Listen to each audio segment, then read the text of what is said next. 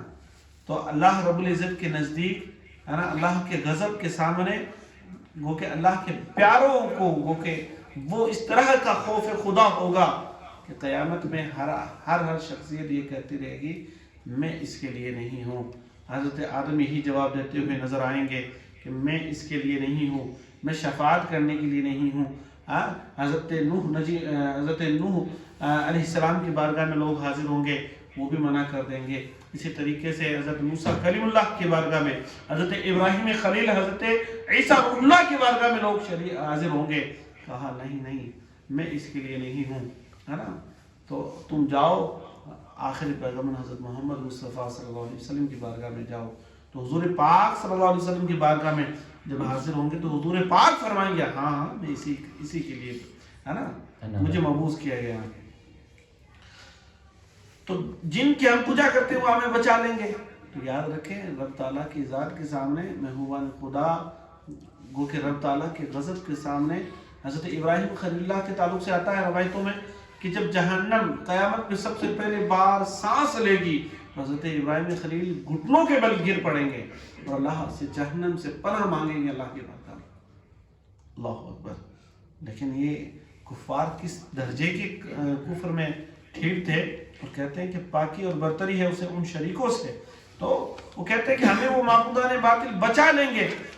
ہرگز نہیں. وہ وحدہ لا شریک ہے، اس کا کوئی شریک نہیں ہے. ينزل الملائكة بالروح من أمره على ما يشاء من عباده أن أنذر أنه لا إله إلا أنا فاتقون. ملائکہ کو ایمان کی جان یعنی وحی لے کر اپنے جن بندوں پر چاہے اتارتا ہے نا. اللہ تعالیٰ جنہیں چاہے نبوت کی اور رسالت کے ساتھ وہ کہ مبعوث فرماتا ہے. اپنے جن بندوں کو چاہتا ہے نبوت اور رسالت عطا فرماتا ہے نا. فرشتوں کو وہ کہ جس ہستی کی بارگاہ میں چاہے بھیجتا ہے، جس سے چاہے نبوت اور رسالت عطا فرماتا ہے نا. ملائکہ کو ایمان کی جان یعنی وحی لے کر اپنی جن بندوں پر چاہے اتارتا ہے. تو ملائکہ کو کہا علماء کرام فرماتے ہیں یہاں ملائکہ سے مراد حضرت روح اللہ علیہ السلام یعنی حضرت جبرائیل علیہ السلام، روح الامین حضرت جبرائیل علیہ السلام مراد ہے یہاں پر ہے نا. اور کہا جاتا ہے کہ یا روح سے مراد حضرت جبرائیل علیہ السلام ہے، یا یوں کہا جاتا ہے کہ ملائکہ جو فرمایا گیا یہ ان فرشتوں کے بارے میں کہا جا رہا ہے جو حضرت جبرائیل علیہ السلام جو وحی لاتی اور وحی کے ساتھ اللہ کے کلام کے ساتھ جو محافظین فرشتے ہوتے ان کا ذکر ہے. جو فرشتے وحی کے ساتھ آتے ان سے ملائکہ سے وہ ملائکہ مراد ہیں. انا انذر انہ لا الہ الا انا فاتقون کہ ڈر سناؤ کہ میرے سوا کسی کی بندگی نہیں تو مجھ سے ڈرو. اللہ سے ڈرو اور میری ہی عبادت کرو، میرا سوا کسی کو نہ پوجو کیونکہ میں وہ ہوں کہ خلق السماوات والارض بالحق تعالی عما یشرکون ہے نا. اللہ سے ڈرو. اللہ سے ڈر کیا ہے اس حوالے سے اگر ذکر کرنے لگوں نا آپ سنتے رہتے ہیں ٹھیک ہے نا تو بات لمبی ہو جائے گی، لیکن میں عرض کروں کہ اللہ سے ڈرو. میں نے پچھلی دفعہ بھی عرض کیا تھا ان المتقین فی جنات وعیون، ہو جو آیت پاک پہ ذکر کیا تھا. متقین کون لوگ ہیں؟ اللہ سے ڈرنے والے کون لوگ ہیں ہے نا. پرہیزگار کون لوگ ہیں؟ اس حوالے سے ہم نے عرض کیا تھا ہے نا. تو اب آپ کوشش کیا کریں ان باتوں کو یاد رکھیں ہے نا ان کے ذریعے. حضرت ابن عباس رضی اللہ تعالیٰ عنہ کا ایک قول کیونکہ والد صاحب نے ہمیشہ ذکر فرماتے تھے کہ متقی تقوی پرہیزگار آدمی کون ہے کہ ایک کسی کو ڈھیلا ڈھالا جبہ پہنا دیا جائے اور پھر اس کو کہہ دے کہ کانٹے دار جھاڑیوں کے درمیان سے جبے کے کسی ریشے کو کانٹا نہیں لگنا چاہیے، تو اس جھاڑیوں کے درمیان سے گزرنا ہے آپ کو. تو متقی کی پرہیزگار کی مثال دے رہے ہیں حضرت عبداللہ ابن عباس رضی اللہ عنہ اور فرماتے ہیں کہ اب وہ کیسے گزرے گا. تو وہ جبے کو ادھر سے سمٹے گا، ادھر سے سمیٹ کر دھیان لگائے گا کہ آگے بھی کہیں کانٹا نہ لگ جائے، پیچھے بھی نہ لگ جائے، دائیں بائیں اوپر نیچے ہر طرف سے وہ فکر مند ہوگا کہیں جبے کو کانٹا نہ لگ جائے.